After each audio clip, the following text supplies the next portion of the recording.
करता हूं कि आप सब खैरियत से हैं। यूएस ऑयल के वीकली एनालिसिस करेंगे और देखेंगे कि आज हमें यूएस ऑयल किस तरह मूव करता हुआ नज़र आ रहा है, किस तरह हमने अपने ट्रेड को इस वीक में मैनेज करना है। फ्रेंड्स, H4 के टाइम फ्रेम पर हम मौजूद हैं। H4 के टाइम फ्रेम पर रहते हुए ऑयल के एनालिसिस करेंगे और देखेंगे कि हमें क्या पोजीशन नज़र आ रही है। देखें फ्रेंड्स, अगर हम देखें तो oil step by step silent एक अप मूव में है। देखें, साइलेंट एक अप मूव में, यहाँ से इसने हाई लगाया, लो लगाया, फिर साइडवेज मार्केट रही, फिर एक हाई लगाया, फिर लो लगाया और यहाँ पर फिर एक लो लगाया और अभी इस लो को मार्केट ने सही तरह ब्रेक नहीं किया। फ्रेंड्स, अब हमने देखना है कि H4 के टाइम फ्रेम के मुताबिक हमें ऑयल के अंदर क्या पैटर्न नजर आ रहा है। मैं चार्ट को थोड़ा सा जूम करता हूँ फ्रेंड्स, ताकि आप लोगों को आसानी से समझ आ सके कि क्या मार्केट का पैटर्न है और किस तरह से हमने अपनी ट्रेड को प्लान करना है। देखें फ्रेंड्स, बिल्कुल सिंपल सा एरिया है ये, बिल्कुल सिंपल सा, और मार्केट एक साइडवेज रेंज के अंदर मौजूद है और देखें काफी टाइम से मार्केट इसी रेंज में मूव कर रही है। साइलेंट एक अप साइड पर चल रही है, लेकिन एक साइडवेज रेंज के अंदर है मार्केट अभी भी।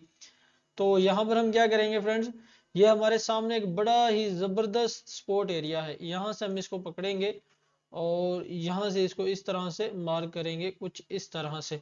अच्छा फ्रेंड्स, देखें यहाँ पर आपको समझने की जरूरत है कि हमने इस एरिया को क्यों मार्क किया। ये देखो, ये कैंडल इस स्पॉट के अंदर है, ये कैंडल स्पॉट के अंदर है, ये स्पॉट के अंदर है, फिर ये इस एरिया का मिड एरिया भी है। आप इसको थोड़ा सा अगर इसका बैक टेस्ट करेंगे तो आपको ज्यादा आसानी से समझ आएगा। देखें, ये वाला एरिया इसका मिड एरिया भी है। तो ये हमारे सामने एक बड़ा ही अच्छा स्पॉट एरिया निकल कर आता है और यहाँ से मार्केट एक हमें अप साइड पर या डाउन साइड पर मूव करती हुई नजर आ सकती है। ये एरिया कौन सा है फ्रेंड्स, ये एरिया है 77.44, 77.11 का ये हमारे सामने एरिया निकल कर आता है। अगर हम यहाँ से फ्रेंड्स इसका रेजिस्टेंस एरिया निकालें तो वो निकलता है हमारे पास, ये वाला एरिया हमारे सामने एक रेजिस्टेंस एरिया निकल कर आता है। ये एरिया बनता है फ्रेंड्स 79.53 और 79.12 का एरिया हमारे पास ये निकल कर आता है। अच्छा, अब यहाँ पर हमने अपनी ट्रेड को प्लान किस तरह करना है, मार्केट किस तरह से मूव कर सकती है। देखें फ्रेंड्स, अगर मार्केट यहाँ से जिस तरह पहले मूव कर रही थी इसी तरह मूव करे तो हमें फिर क्या करना चाहिए, इस साइड से अपनी ट्रेड को कंप्लीट रिजेक्शन के बाद, आपने पूरी रिजेक्शन का इंतजार करना है। कंप्लीट रिजेक्शन के बाद जैसे ही हमें कोई यहाँ पर पैटर्न बनता हुआ नजर आए तो हम कहीं इस जगह का स्टॉप लॉस रखते हुए अपनी ट्रेड को इस साइड के लिए प्लान करेंगे। अगर फ्रेंड्स मार्केट यहाँ से चले, आपने स्टेप बाय स्टेप समझना है, अगर प्राइस यहाँ से चले और फिर से साइडवेज रेंज के अंदर रहे, फिर से क्या रहे, साइडवेज रेंज के अंदर रहे, यहाँ से रिजेक्शन दे सेल साइड के लिए, तो हमने बिल्कुल छोटा स्टॉप लॉस रखते हुए यहाँ से अपनी ट्रेड को सेल साइड के लिए प्लान करना है।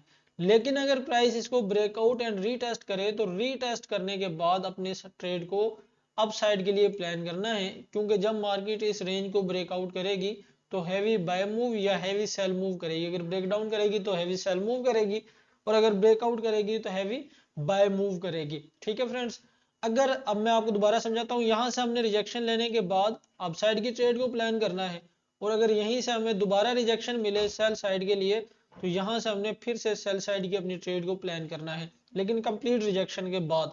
अगर यहाँ से मार्केट इसको ब्रेकआउट एंड रीटेस्ट करे तो फिर हमने अपनी ट्रेड को अप साइड के लिए प्लान करना है। अच्छा फ्रेंड्स, प्लान बी क्या होगा, अगर प्राइस यहीं से ब्रेक डाउन हो जाए, अप साइड पर ना जाए, ब्रेक डाउन एंड रीटेस्ट करे तो हमारे पास कौन सा नेक्स्ट सपोर्ट एरिया निकल कर आता है। फ्रेंड्स, हमारे पास नेक्स्ट सपोर्ट एरिया कौन सा निकल कर आता है, देखें ये हमारे पास बड़ा ही जबरदस्त एक नेक्स्ट सपोर्ट एरिया निकल कर आता है। ये है, ये देखें आप, यहाँ से हम इसको पकड़ेंगे इस एरिया को और इस तरह से मार्क करेंगे, ये हमारे पास एरिया निकल कर आता है।